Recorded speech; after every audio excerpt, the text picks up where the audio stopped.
Hello, I welcome you all on शाम सारे SS classes.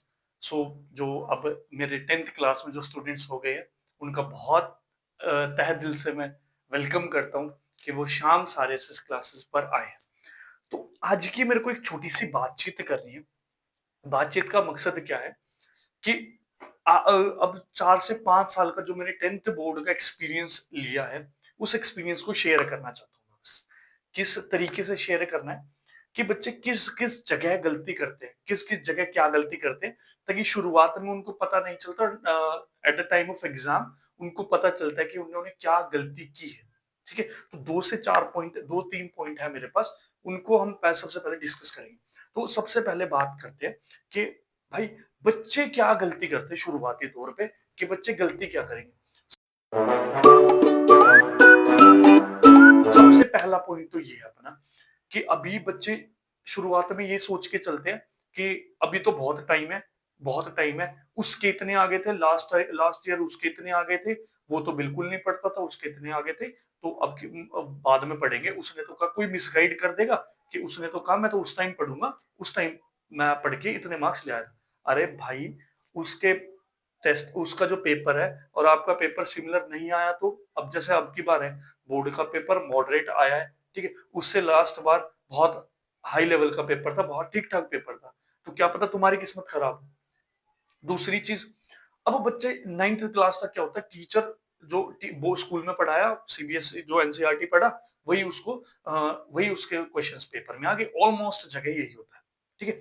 अब क्या होता है, 10th क्लास में एक चेंज आता है, बच्चों को मिसगाइड करने वाले बहुत सारे रहते हैं, फ्रेंड्स, फैमिली, कोई भी नहीं चाहता आप अच्छे से, या किसी को इतनी नॉलेज ना हो, या कोई अपने लालच में। जैसे अब बहुत सारे यूट्यूबर्स हमने देखे हैं कि वो क्या करेंगे कि ऐसा-ऐसा कंटेंट देंगे कि आपको आज ये चीज़ बताता हूँ, ये ट्रिक बताता हूँ, ये मेथड बताता हूँ, आप ये यूज़ कर लो, मैं 100% पेपर दे दूँगा, मैं ये कर दूँगा, मैं वो कर दूँगा। भाई हम नहीं कहते 100% पेपर देंगे, बट आप जो लास्ट ईयर पेपर आया था उठा के देख सकते हो, और लास्ट ईयर जो बच्चे हैं उनसे पूछ सकते हो कि जो सर ने कराए थे क्वेश्चंस, उनमें से पेपर में कितने नहीं आए।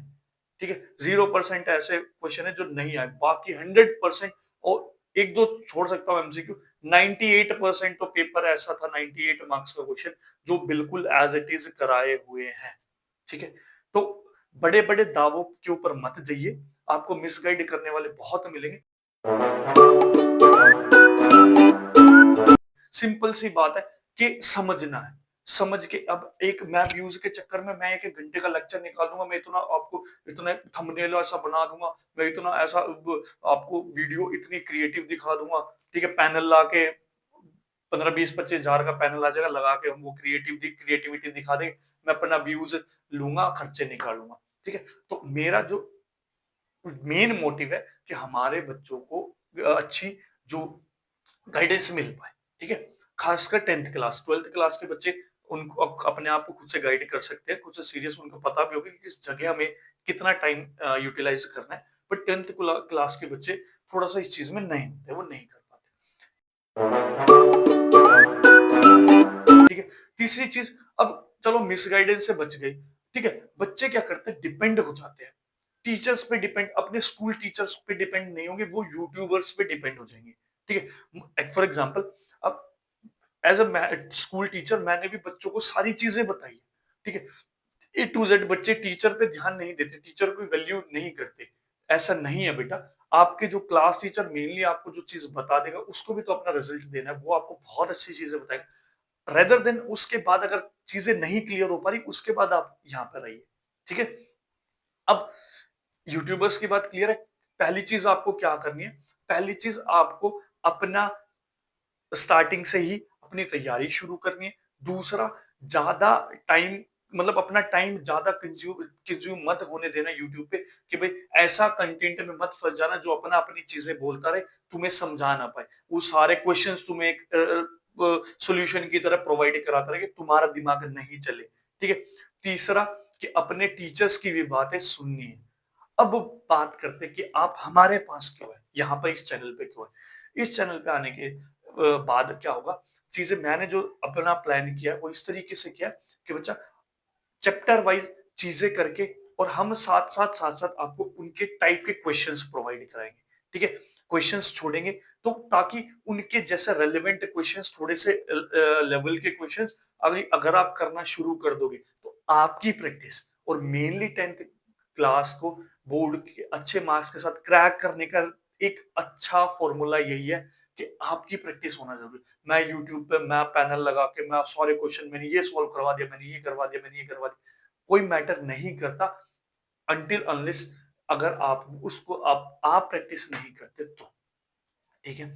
तो मैं यही उम्मीद करता हूँ मेरा टारगेट अब की बार जो हमारे साथ जुड़ेगा, जो शुरू से लास्ट तक हमको फ़ॉलो करेगा, जिस तरीके से हम बताएँगे उस तरीके से हमारी गाइडेंस के अंदर वो काम करेगा।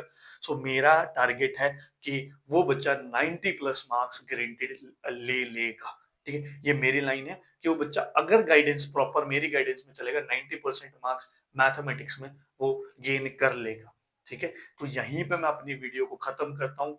तो आपको फिर से बता रहा हूँ कि इन सभी चीज़ों को ध्यान में रखते हुए अपना जो स्टडी मटेरियल्स कहाँ से आपको पढ़ना है, कहाँ से नहीं, उस चीज़ को चूज़ करना बुक से बेस्ट कुछ नहीं है। ये मैं फिर बोल रहा हूँ कि मैं हमेशा ही बोलता हूँ बुक से बेस्ट कुछ नहीं है।